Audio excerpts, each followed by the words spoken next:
Well, good morning, everybody. And let me say a couple of notes of appreciation. First of all, to the Prime Minister of Pakistan and to Field Marshal Munir, who were both incredible hosts. And whatever shortcomings in the negotiation, it wasn't because of the Pakistanis, who did an amazing job and really tried to help us and the Iranians bridge the gap and get to a deal. We have been at it now for 21 hours, and we've had a number of substantive discussions with the Iranians. That's the good news. The bad news is that we have not reached an agreement, and I think that's bad news for Iran much more than it's bad news for the United States of America. So we go back to the United States having not come to an agreement. We've made very clear what our red lines are, what things we're willing to accommodate them on, and what things we're not willing to accommodate them on. And we've made that as clear as we possibly could, and they have chosen not to accept our terms. Questions? Sir, Nick Robertson from CNN. Precisely what have they rejected here? Can you help us understand it a little bit? Well, I won't go into all the details because I don't want to negotiate in public after we negotiated for 21 hours in private. But the simple fact is that we need to see an affirmative commitment that they will not seek a nuclear weapon, and they will not seek the tools that would enable them to quickly achieve a nuclear weapon. That is the core goal of the President of the United States, and that's what we've tried to achieve through these negotiations.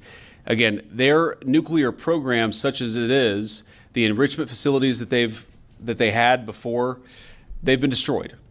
But the simple question is, do we see a fundamental commitment of will for the Iranians not to develop a nuclear weapon, not just now, not just 2 years from now, but for the long term? We haven't seen that yet. We hope that we will.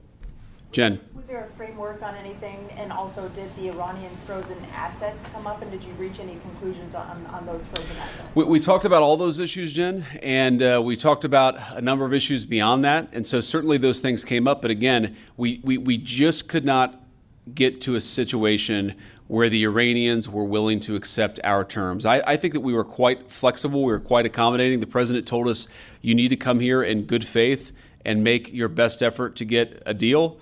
We did that. And unfortunately, we weren't able to make any headway. Preston.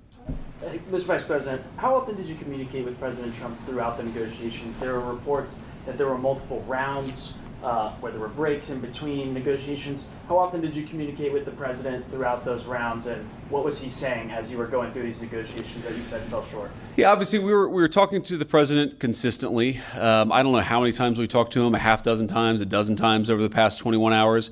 We obviously also talked to Admiral Cooper, to Pete, to Marco, to the entire national security team. We talked to Scott Bessent a number of times. So look, we were constantly in communication with the team because we were negotiating in good faith. And we leave here with a very simple proposal, a method of understanding that is our final and best offer. We'll see if the Iranians accept it. Thank you. Mr. Vice President, where does this leave the Strait of Hormuz? Are we going back to war, sir?